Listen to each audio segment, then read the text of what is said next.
بسم اللہ الرحمن الرحیم، الصلاۃ والسلام علی رسولہ الکریم محمد مصطفیٰ صلی اللہ علیہ وآلہ وسلم۔ السلام علیکم ناظرین، البراق چینل میں خوش آمدید۔ آج ہم قوم سمود کے بارے میں بات کریں گے۔ قوم سمود کا کیا قصہ تھا؟ حضرت صالح کی اونٹنی کی کس نے کونچیں کاٹ دیں اور کیوں اس قوم پر عذاب آیا؟ قوم سمود جو اپنے عالیشان محلات اور خوبصورت مرغزاروں کی بدولت بہت خوبصورت قوم سمجھی جاتی تھی، غرور، تکبر اور سرکشی کے نشے میں چور تھی، اور جیسا کہ جہاں غرور اور تکبر ہو وہاں کفر بھی ہوتا ہے، تو یہ ابلیس کے پیروکار بن گئے تھے۔ اپنے ہاتھوں سے بت تراشتے تھے اور ان کی عبادت کرتے تھے۔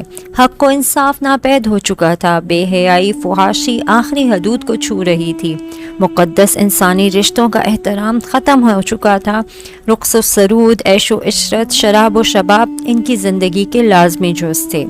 ایسے میں اللہ تعالیٰ نے انہی کی قوم میں سے ایک بہت نیک انسان حضرت صالح علیہ السلام کو نبوت کے منصب پر فائز فرما دیا۔ قرآن مجید میں ارشاد باری تعالیٰ ہے، اور ہم نے قوم سمود کی طرف ان کے بھائی صالح کو بھیجا۔ دیگر انبیاء کی طرح حضرت صالح نے بھی اپنی قوم کو راہ راست پر لانے کی بہت کوشش کی۔ دن رات انہیں سمجھاتے رہے کہ اے میری قوم، تم اللہ کی عبادت کرو جس نے تمہیں پیدا کیا ہے، اس سے مغفرت مانگو، اس کے آگے توبہ کرو، بے شک وہ اللہ توبہ قبول کرنے والا ہے۔ لیکن قوم ان کے خلاف ہو گئی، اور انہوں نے کہا کہ اے صالح، آپ ہمیں کہ ان چیزوں سے کیوں منع کرتے ہیں جن کو ہمارے بزرگ پوچھتے چلے آ رہے ہیں، اور جس بات کی طرف آپ ہمیں بلاتے ہیں اس میں ہمیں قوی شبہ ہے۔ جب ان کی مسلسل واعظ و نصیحت کی وجہ سے حضرت صالح کی قوم کے کچھ غریب لوگ ایمان لے آئے تو سرداروں کو تشویش ہوئی۔ انہوں نے کہا کہ یہ نہ ہو کہ کل کو لوگ یہ تصور کرنے لگیں اور کہ یہ حاصل خدا کوئی اور ہے، اور ہمیں اسی طرح چوکوں چوراہوں پہ کھڑے ہو کر ہمارے آباء و اجداد کے خداؤں کی نفی کرنے لگے۔ چنانچہ سب سردار سر جوڑ کے بیٹھ گئے، اور پھر متفقہ طور پر اس نتیجے پہ پہنچے کہ حضرت صالح علیہ السلام سے کہا جائے کہ اگر وہ اللہ کے سچے پیغمبر ہیں تو کوئی معجزہ دکھائیں۔ حضرت صالح علیہ السلام نے فرمایا، اے میری قوم کے لوگوں، تم کیا معجزہ چاہتے ہو؟ تو قوم کے سرداروں نے کہا، جو کہ ان کو لگتا تھا کہ ایک بالکل ناممکن بات ہے، کہ یہ جو سامنے چٹان ہے اس میں سے ایک ایسی اونٹنی برآمد کرو جو گھابن ہو، بچہ دے، ہم سب کے لیے دودھ مہیا کرے، اور اس میں فلانی فلانی خوبیاں ہوں۔ حضرت صالح علیہ السلام نے ان سے فرمایا کہ اگر کیا میں تمہاری شرط پوری کر دوں تو تم اللہ پر ایمان لے آؤ گے؟ انہوں نے جواب دیا، ہاں، ہم تمہارے رب پر ضرور ایمان لے آئیں گے۔ تو حضرت صالح علیہ السلام نے اللہ تعالیٰ کے حضور گڑ گڑا کر دعا فرمائی اور اپنی قوم کی فرمائش پوری کرنے کی التجا کی۔ اللہ تعالیٰ نے اپنے نبی کی دعا قبول کی۔ دیکھتے ہی دیکھتے چٹان شق ہو گئی، اور اس میں سے طویل القامت خوبصورت اونٹنی برآمد ہوئی جس میں وہ سب خوبیاں تھیں جن کی قوم نے فرمائش کی تھی۔ یہ معجزہ دیکھ کر قوم لاجواب ہو گئی۔ اس موقع پر سے قوم کے ایک سردار عمرو بن محلات بن لبید اپنے چند ساتھیوں کے ساتھ ایمان لے آیا، لیکن باقی اپنی ہر دھرمی پہ قائم رہے اور اسے جادو کا شخصانہ قرار دیا۔ اس موقع پر حضرت صالح علیہ السلام نے اپنی قوم سے کہا، اے میری قوم، یہ ناقۃ اللہ ہے، یعنی اللہ کی اونٹنی ہے، یہ تمہارے لیے معجزہ ہے، اسے زمین میں کھانے کے لیے چھوڑ دو، اسے کسی طرح کی تکلیف نہ دو، اور ہاں، یہ یاد رکھو کہ ایک دن کنویں کا پانی پورا ایک دن صرف اس اونٹنی کا ہوگا اور ایک دن تمہارا، لیکن تم اس سے فائدہ اٹھاؤ۔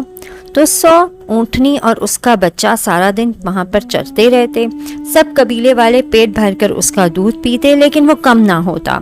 جو کنویں کے پانی کو تقسیم کر دیا تھا تو جس دن اونٹنی پانی پینے آتی اس دن سارا پانی پی جاتی، اور جس دن ان لوگوں کی باری ہوتی انہیں پانی کم ملتا۔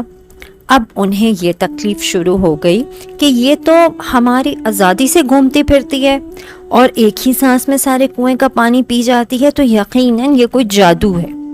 آخر کار شیطان کے اکسانے پر انہوں نے اس اونٹنی سے جان چھڑوانے کی تدابیر سوچنی شروع کر دی کہ کس طرح اس سے جان چھڑوائیں۔ انہوں نے کچھ اونچے اور مالدار گھرانوں کی عورتوں کو راضی کیا، جنہوں نے کچھ اوباشوں کو راضی کیا، اور اس طرح 9 لوگ جو تھے انہوں نے اونٹنی کے قتل کے اوپر آمادہ ہو گئے۔ حسب پروگرام ایک دن یہ 9 افراد اونٹنی کے انتظار میں کنویں کے پاس گھات لگا کر بیٹھ گئے، اور باقی کے لوگ اللہ کے عذاب کے خوف کی وجہ سے چھپ کر دیکھنے لگے۔ جب یہ اونٹنی کنویں کے قریب آئی تو ان میں سے ایک شخص نے تیر چلایا، جس سے اونٹنی کے پاؤں سے خون کا فوارہ جاری ہو گیا۔ باقی لوگ خوفزدہ ہو کر پیچھے ہٹ گئے، لیکن باقی کے مرد بڑھے اور انہوں نے آگے آ کر ایک ہی وار سے اونٹی کی پچھلے پاؤں کے اوپر کا حصہ کاٹ ڈالا۔ جب اونٹنی انتہائی شدید ہو کر زمین پر گر پڑی تو باقی لوگوں نے اس کو گھیرے میں لے کر اس کو ہلاک کر دیا۔ اس کا بچہ بھاگتا ہوا پہاڑ پر چڑھا اور چیخیں مارتا غائب ہو گیا۔ اس کے بعد جب لوگوں نے دیکھا کہ ہم نے اونٹنی کو قتل کر دیا ہے اور کوئی عذاب بھی نازل ہوا تو وہ خوشی کے مارے دیوانے ہو گئے اور چیخ چیخ کر حضرت صالح کو چیلنج کرنے لگے کہ تم جس عذاب سے ڈراتے ہو اسے لا کر تو دکھاؤ۔ اس کے بعد قرآن شریف کے مطابق ناقۃ اللہ کی خبر سن کر، اس کے قتل کی خبر سن کر حضرت صالح آپ دیدہ ہو گئے اور فرمایا کہ اس بد نصیب قوم کو اب اللہ کے عذاب سے کوئی نہیں بچا سکتا۔ انہوں نے قوم کے باقی لوگوں نے حضرت صالح علیہ السلام کو بھی قتل کرنے کا پروگرام بنایا کہ ایک ہی ساتھ قصہ ختم ہو جائے، لیکن کائنات کا مالک جو ہر مکر و فریب اور شیطان کی چال بازیوں سے خوب واقف تھا، اس نے پہاڑ سے ان پر پتھر برسائے جن سے وہ سب ہلاک ہو گئے۔ اب باقی کے جو لوگ تھے ان کو بھی فکر لاحق ہوئی کہ اب ہمیں نہ مار دیں۔ حضرت صالح نے انہیں فرمایا اب تمہارے پاس عیش و عشرت کے صرف 3 دن بچے ہیں، اس کے بعد ایک سخت عذاب تم پر آئے گا۔ اور وہ لوگ آپس میں ہنسی مذاق کرنے لگے کہ 3 دن ہم کیسے گزاریں۔ حضرت صالح نے فرمایا پہلے دن تمہارے چہرے زرد ہوں گے، دوسرے دن سرخ ہوں گے، اور تیسرے دن تمہارے چہروں پر نحوست پوری طرح عیاں ہوگی اور وہ سیاہ پڑ جائیں گے، اور چوتھے دن تم پر قہر الہی نازل ہوگا۔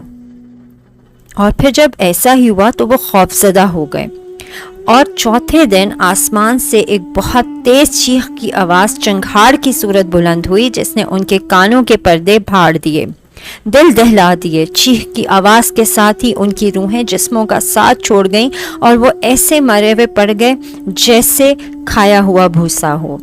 کفر و شرک میں مبتلا، غرور و تکبر میں ڈوبے لوگوں کا شاندار اور بارونق شہر خاموشہ میں تبدیل ہو کر ہمیشہ ہمیشہ کے لیے عبرت کا نشان بن گیا۔ اللہ تعالیٰ قرآن پاک میں ارشاد فرماتے ہیں جن لوگوں نے ظلم کیا تھا ان کو چنگھاڑ کی صورت میں عذاب نے آ پکڑا تو وہ اپنے گھروں میں اوندھے پڑے رہ گئے، گویا کبھی ان میں بسے ہی نہ رہے تھے۔ سن رکھو کہ سمود نے اپنے پروردگار سے کفر کیا، اور سن رکھو سمود پر پھٹکار ہے۔ سورہ ہود۔ اللہ تعالیٰ نے قرآن پاک میں یہ جو قصے بیان کیے ہیں ان میں ہمارے لیے نشانیاں ہیں کہ اللہ کے عذاب کو کبھی بھی دعوت نہ دیں، کبھی بھی اللہ کی حدودوں کو پار نہ کریں۔ اللہ تعالیٰ ہمیں نیکی پر عمل کرنے اور برائی سے بچنے کی توفیق عطا فرمائے۔